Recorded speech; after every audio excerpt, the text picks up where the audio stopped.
Chapter 2. Practice makes you worse. The next day, Mr. Cooper came running into the class. All excited, Mr. Cooper thinks he's a superhero and he wears a cape. What's up with that? We have 5 days to get ready for the FART, he announced. We are not going to let Dr. Cobbles shut down elementary school, are we, kids? No, shouted all the girls. Yes, shouted all the boys. We're gonna fight for our school, said Mr. Cooper. Isn't that right, kids? Yes, shouted all the girls. No, shouted all the boys. There was some basic disagreement about education between the boys and the girls. You kids are going to crush the FART, yelled Mr. Cooper. Crush the FART, Ryan chanted as he stood up. Crush the FART. We all jumped up and started chanting, Crush the FART. Chanting is cool. You should chant to stop whenever you can. That's the first rule of being a kid. Mr. Cooper lowered his voice to a whisper, like he was going to tell us a big secret. I'm going to tell you a big secret, he whispered. Oh, I love secrets, said Alexia. I went on the internet, said Mr. Cooper, and I downloaded the practice FART. This will help to prepare you for the real FART. I love practice tests, said Andrea, who loves any kind of test because it gives her the chance to show everybody how smart she is. Me too, said Emily, of course. What is their problem? I hate all tests. Real or practice? Andrea waved her hand in the air like she was washing a big window with a sponge. Yes, Andrea? Asked Mr. Cooper. Is the FART a multiple choice test? She asked. I hate multiple choice tests. A multiple choice test is a test that has more than one choice for the answers, so it has the perfect name. They give you the right answer, it's staring you in the face, but they also throw in a bunch of wrong answers, so you don't know which answer is the right one. That's mean. It would be a lot easier if multiple choice tests only gave you one choice, asterisk. It's like when you go to the supermarket for toothpaste. They have mint toothpaste, whitening toothpaste, toothpaste that fights plaque, toothpaste in different sizes. Too many choices. I just want toothpaste, and I don't even like brushing my teeth. No, Andrea, said Mr. Cooper. It's not multiple choice. The FART is a fill in the blanks test. Oh, good. Filling in blanks is a lot easier. You can write anything you want. Mr. Cooper told us to take out our number 2 pencils. We all started giggling because Mr. Cooper said, number 2. Anytime a grown-up says number 2, you should giggle because we all know what number 2 means, and it has nothing to do with pencils. I'm going to pass out, Mr. Cooper said. He's going to pass out, shouted Ryan. Call an ambulance, shouted Michael. I'm going to pass out the practice tests, said Mr. Cooper. Oh, said Ryan and Michael. This will be just like a real FART, Mr. Cooper explained as he handed each of us a sheet of paper. The reading questions are on the front, and the arithmetic questions are on the back.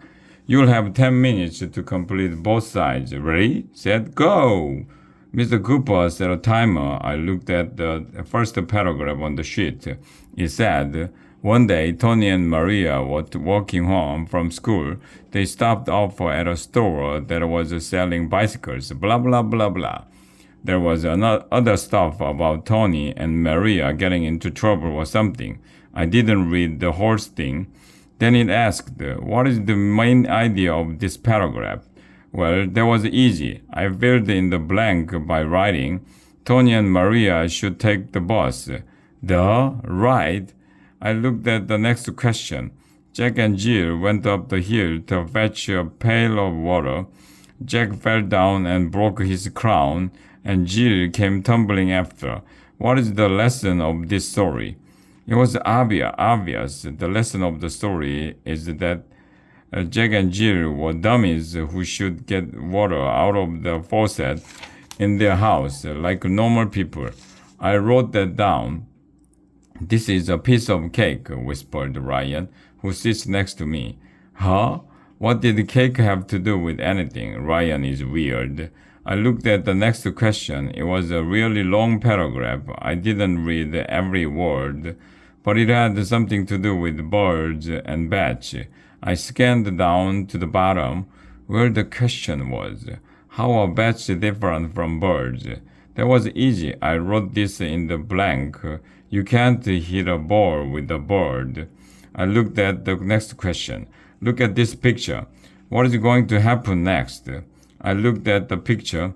It was a drawing of a guy carrying an umbrella while two kids were tossing a ball back and forth, and some lady was putting food on a picnic table. What? Anything could happen next. How was I supposed to know what was going to happen next? I raised my hand. How are we supposed to know what happens next? I asked Mr. Cooper. Use your imagination, he replied. I used my imagination and filled in the blank. Next, a bear will attack the family and eat them. So instead of the family having a nice picnic, the bear has won. I answered a few more questions like that. The FART was easy. I was halfway done, and I was crushing it. I gave Ryan a thumbs up. I turned over the sheet to work on the math questions. I hate math. The first question had a picture of a shoebox with a bunch of spiders in it. The question was, is the number of objects in the box odd or even? Clearly, the answer was odd, because it would be odd to put spiders in a shoebox. Who does that? I wrote that down and looked at the next question. A pen cost $7. How many pens could you buy for $35? Why would I want to buy pens? I can just borrow a pen from Ryan. He has lots of pens. Duh. I wrote that down and moved on to the next question. Your favorite TV shows is 30 minutes long. How many episodes can you watch in 2 hours? That depends on how many TVs you watch at the same time.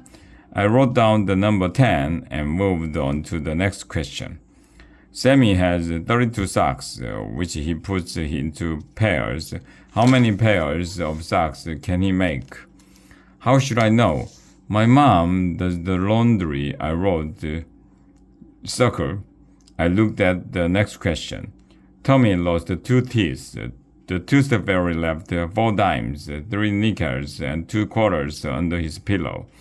How much money did the tooth fairy leave for Tommy? It was a trick question. Everybody knows the tooth fairy doesn't exist, and if she did exist, she wouldn't be so cheap. I wrote that down and went on to the next question.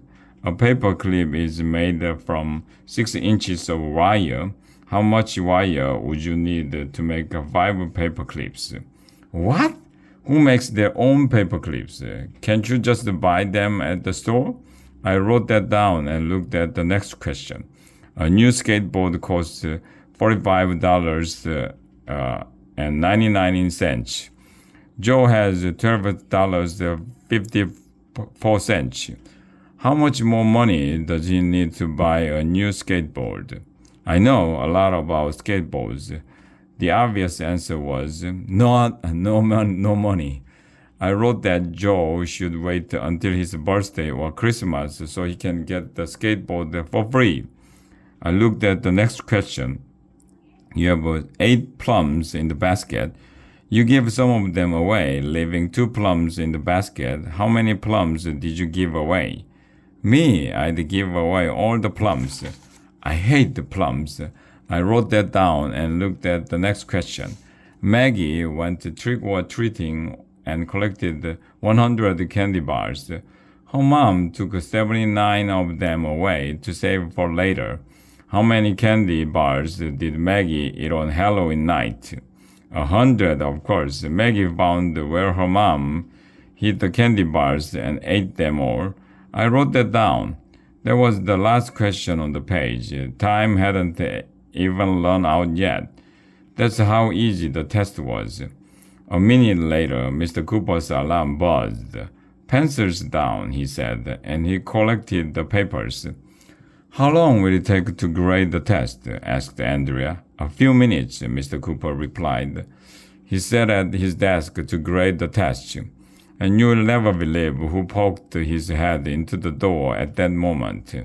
Nobody. Why would you poke your head into a door? That would hurt. But you'll never believe who poked his head into the doorway. It was Mr. Clutch. So how did you kids do on your practice test? He asked us. We crushed it, I told him. It took 1,100,000 minutes for Mr. Cooper to finish checking our answers. Finally, he looked up. We were all on the edge of our seats. Well, not really. We are sitting in the middle of our seats. But there was electricity in the air. Well, not really. If there was electricity in the air, we all would have been electrocuted. But it was really tense. So how did the kids make out? Asked Mr. Clutch. Gross. We weren't making out. Mr. Cooper didn't look very happy. They all failed the test, he said sadly. What? Even me? Asked Andrea, who never fails anything. The whole class failed, said Mr. Cooper. Everybody started yelling and screaming and hooting and hollering and freaking out. What are we going to do? Shouted Emily. She looked like she was going to cry, like always. I can't believe it, shouted Michael. They're going to shut down the school, shouted Neil. I'm going to lose my job, shouted Mr. Cooper. Me too, shouted Mr. Clutch. My life is ruined, shouted Alexia. This is going to look bad on my record, shouted Andrea. I won't get into Harvard. I looked out in the hallway, and you'll never believe who was standing out there watching all this. It was Dr. Cobbles.